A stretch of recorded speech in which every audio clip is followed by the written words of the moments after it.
Welcome to the Relevance Report, where we explore the relevant stories that are shaping our world today. On today's show, we're talking about soundtracks and scores from the movie Begin Again, repurposing songs for movies, and music from the movie Bohemian Rhapsody. I'm Brooklyn Burns, your host this week, and today we're talking about film soundtracks. How does music affect our enjoyment of films, and do certain songs and soundtracks transcend films or change films? I'll be joined by our guest in just a moment, but first, take a listen to this. Every night in my dreams,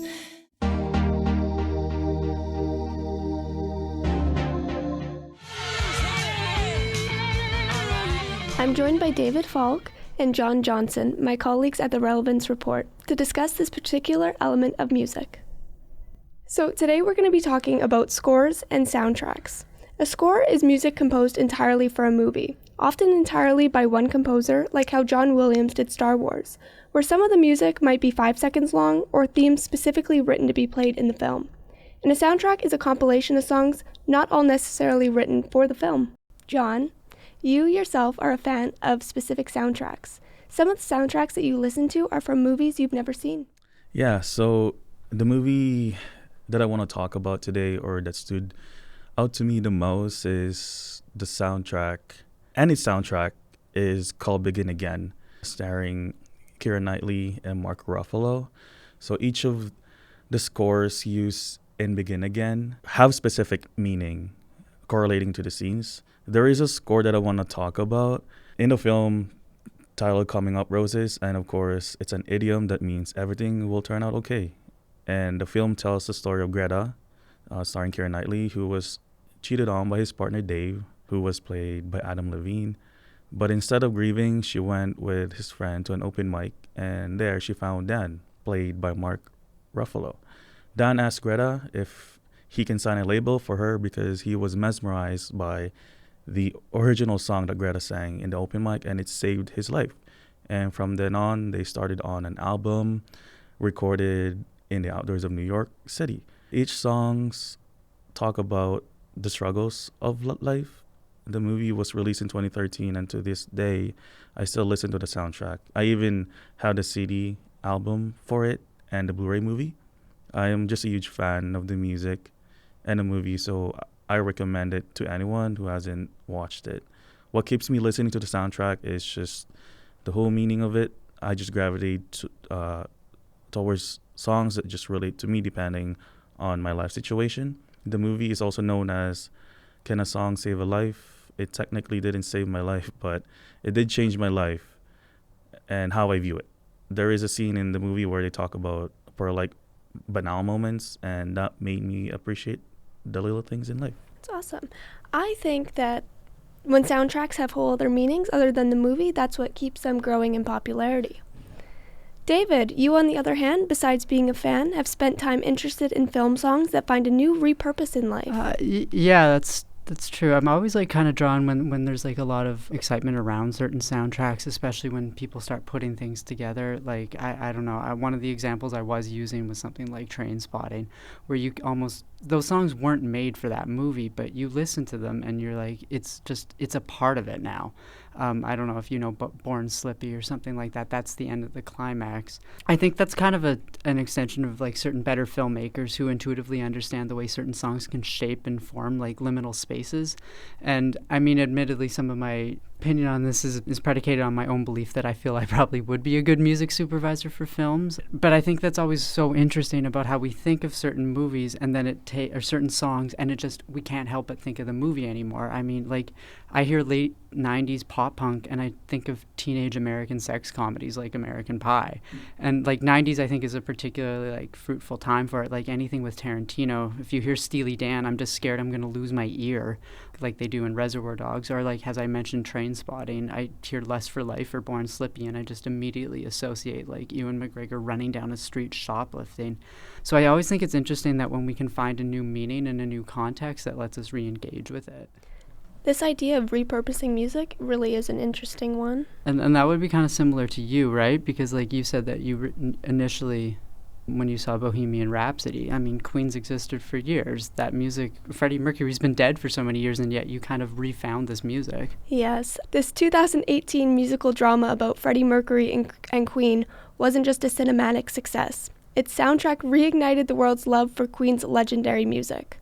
I'm only 22, so I did not grow up listening to Queen, but I fell in love with the music after seeing the film. With 22 tracks, the album features classics like Somebody to Love, Don't Stop Me Now, and We Will Rock You. But here's what makes these songs and the soundtrack really shine. They were recorded live. The film includes live recordings from different Queen concerts, and the film even masterfully recreates the legendary 1985 Live Aid performance, bringing the audience back to that historic moment. With the film's success, the soundtrack brought Queen's music to a whole new generation. It topped charts worldwide, proving that Queen's soundtrack is truly timeless. Even today, fans continue to rock out to these tracks, whether they grew up with Queen or discovered them through Bohemian Rhapsody. Can I ask you a question about Bohemian Rhapsody? Do you always think too that like in that movie there's this irony where Mike Myers is a radio or a music exec? And have you seen Wayne's World where they're all jamming to to Bohemian Rhapsody in the car? No. Now I feel my age is really coming out. I've never seen Wayne's World. I've seen it. You know what I'm talking about? I've seen it, and I'm like, yeah, I've seen it once. I'm like, oh, wow, cool, yeah. Well, it was always on TV all the time. I'm not old enough for Wayne's World being out, by the way. That's awesome. Any other kind of soundtracks either of you like? Oh, a lot of them were from Disney. So from Mulan, I don't specifically know the titles, but the Mulan movie, it stood out to me the most too because of my childhood. So Which song?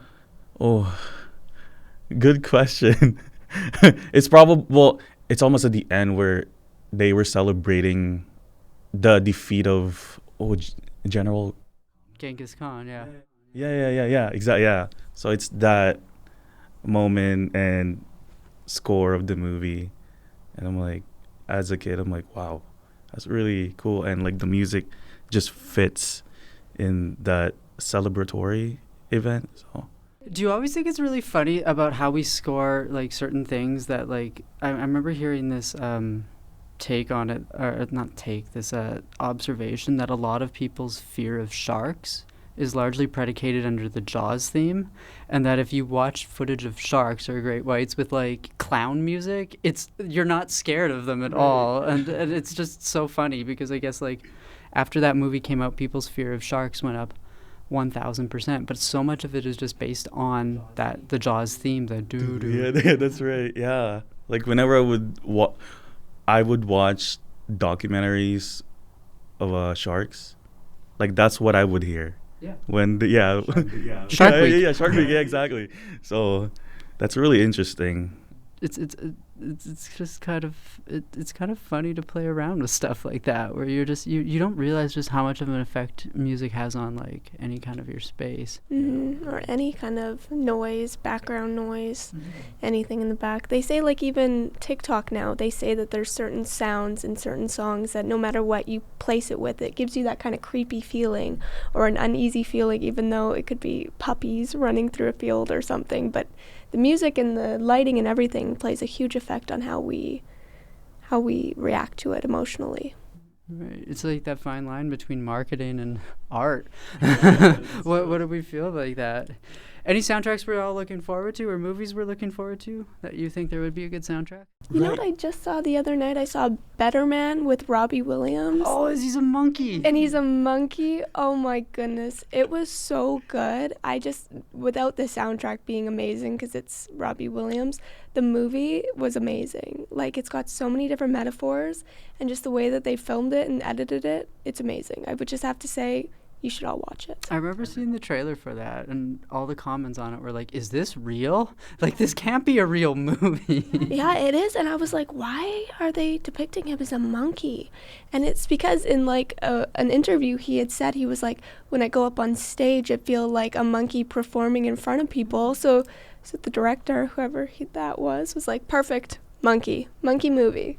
Can I take an aside too? I'm just going to get more stuff. Do you find it very funny with somebody like Robbie Williams who's never been famous? He's like massively famous in Europe and has never been famous in North America.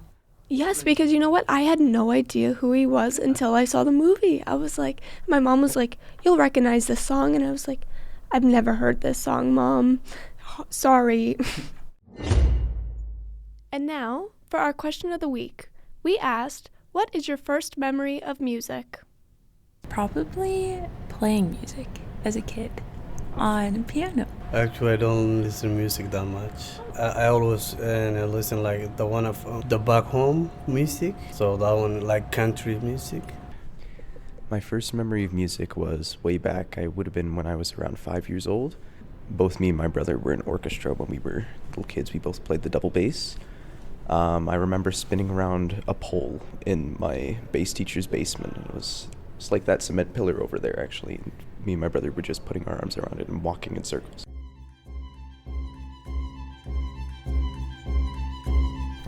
Thanks for joining us for the Relevance Report. This week's episode was produced by Brooklyn Burns, David Falk, and John Johnson. The show was edited by David Falk. The show's supervising producer is Sheena Rossiter. Additional studio supervision by Sasha Stanovich. This episode was produced as part of the BCSC 325 Radio News and Documentaries course in the winter 2025 semester. The course is part of the Bachelor of Communication Studies program in the Department of Communication at MacEwan University. The show was edited and produced out of the MacEwan Media Production Studio. Our music is called Buzzing by Katie Lambert. Logo design for this podcast is by Sasha Stanovich. Your host for this week was me, Brooklyn Burns. This podcast was recorded on Treaty 6 territory, the traditional and ancestral territory of the Cree, Dene, Blackfoot, Saulteaux, and Nakota Sioux. We acknowledge that this territory is home to the Métis settlements and the Métis Nation of Alberta, Districts 9, 10, and 11, within the historic North Saskatchewan River Territory. Don't forget to subscribe to the Relevance Report on Apple Podcasts, Spotify, or wherever you get your podcasts. And if you like what you heard, please leave us a review and rating. It really helps people find the show. Please join us again next week when we report the relevant stories that are shaping our world.